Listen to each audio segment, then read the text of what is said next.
দর্শক এই মুহূর্তে ঠিক আপনাদেরকে যুক্ত করেছি শাহবাগ থেকে। যেমনটা দেখতে পাচ্ছেন যে এই মুহূর্তে কিন্তু শাহবাগে ব্লকেড কর্মসূচি পালন করছে এমপিওভুক্ত শিক্ষক এবং কর্মচারীরা।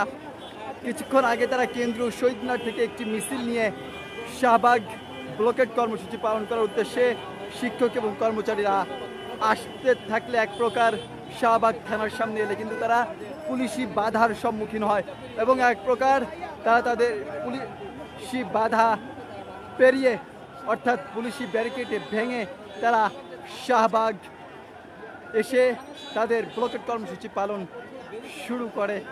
এই মুহূর্তে কিন্তু আমরা যেমনটা দেখতে পাচ্ছি তাদের এই ব্লকেড কর্মসূচির কারণে সকল ধরনের যান চলাচল বন্ধ হয়ে গিয়েছে।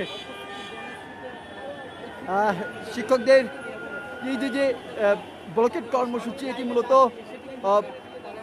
গত 3 দিন ধরেই কিন্তু তারা কেন্দ্রীয় শহীদ মিনারে অবস্থান করছিল 3 দফা দাবিতে। এই আজকে কিন্তু তৃতীয় দিনের মতো তাদের কর্মবিরতি চলছে সারা দেশের সকল এমপিওভুক্ত শিক্ষা প্রতিষ্ঠানগুলোতে।